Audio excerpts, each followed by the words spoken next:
इस भाई भाई के साथ आने की हम लगातार जो है बात कर रहे हैं इतने दिनों से और संभावनाएं जता रहे थे, आज वो आखिर होने वाला है। बिल्कुल। और ये देखिए मुद्दा यहाँ पर क्या था अदिति, 3 भाषा की नीति को लेकर साथ में विरोध करने की बात यहाँ पर हुई थी। अब लेकिन वो हो गया है, वापस ले लिया सरकार ने, तो अब उसको एक विजय दिवस के तौर पर यहाँ पर जो शिवसेना है, उद्धव ठाकरे पार्टी है, राज ठाकरे की पार्टी है, वो दिखा रही है। और कैसे इसको लेकर एकजुट हो रहे हैं ये यहाँ पर आज देखना होगा, क्योंकि अब भाई और भाई साथ आ गए हैं, तो ये मराठी सियासत पर कितना असर डालेगा ये बहुत महत्वपूर्ण होगा। मुंबई में ये मराठी विजय दिवस अदिति मनाया जाएगा। बिल्कुल, और मराठी विजय दिवस ही है जो एक कारण बनेगा इन दोनों भाइयों के साथ आने का। तो हम भी अपने दर्शकों को बता रहे हैं किस तरह से भाई भाई और अब साथ होगी सियासी भरपाई।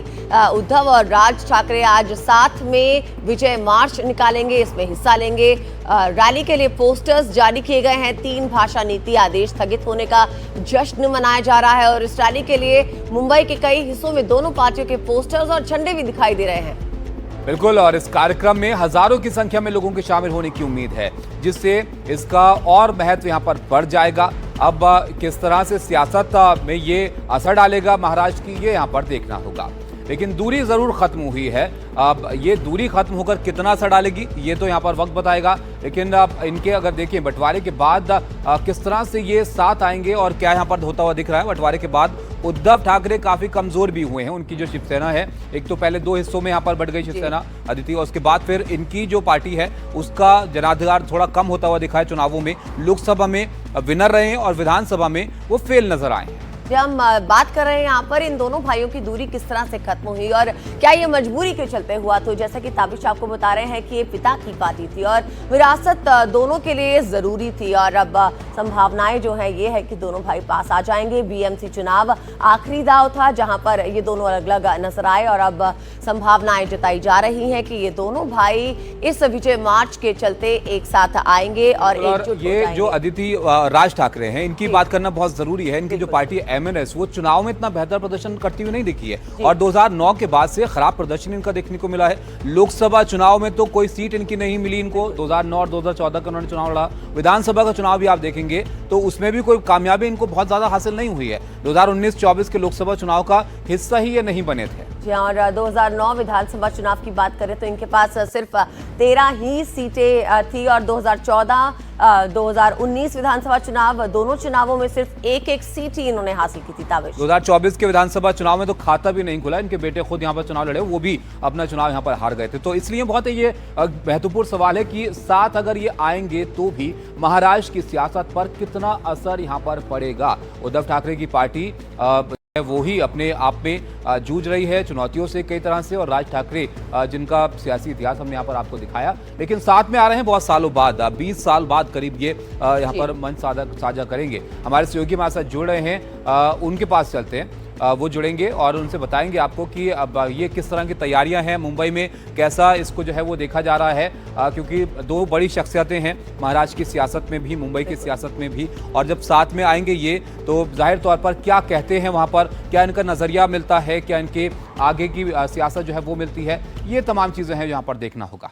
हमारे संवाददाता अभिषेक अवस्थी इस खबर पे हमारे साथ जुड़ गए हैं। अभिषेक, बताइए, आज तो एक ये रैली और साथ ही दोनों भाइयों के साथ आने की संभावना किस तरह से देखेंगे इसे? देखिए, महाराष्ट्र की राजनीति बहुत ही अप्रत्याशित है, तो ये समझना होगा कि भाई तो साथ आ रहे हैं, खास करके हाथ मिल रहे, दिल मिलेंगे या नहीं ये देखना होगा। क्योंकि आज का जो रैली है वो उसमें कोई पॉलिटिकल झंडा नहीं रहेगा।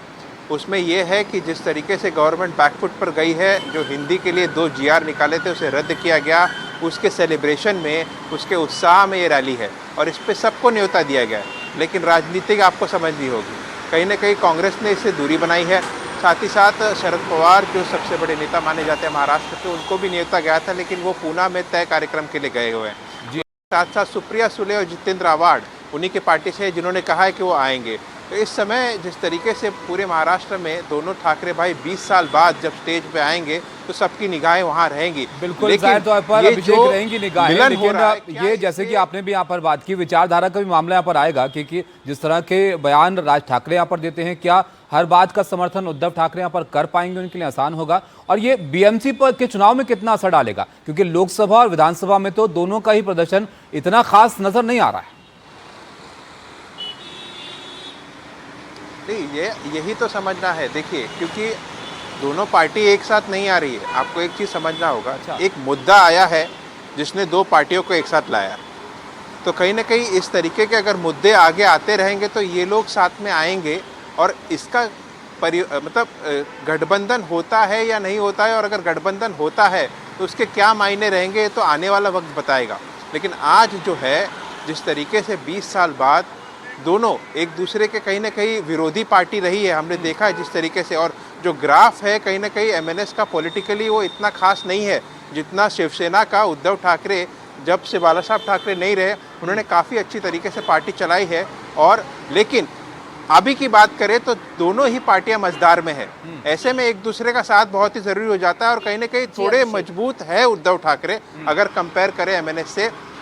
लेकिन क्या गठबंधन में बदलेगा और इसका कितना परिणाम होता है? इंटरेस्टिंग बात आपने अभिषेक यहाँ पर कही कि भाई तो नजदीक आ रहे हैं। एक मुद्दा है जाहिर तौर पर मराठी अस्मिता का जो उनको साथ यहाँ पर ला रहा है, लेकिन क्या पार्टियां भी साथ आएंगी, और साथ आएंगी तो क्या इतना आसान होगा इनके लिए साथ चल पाना? बहुत शुक्रिया अभिषेक आपका इस जानकारी के लिए।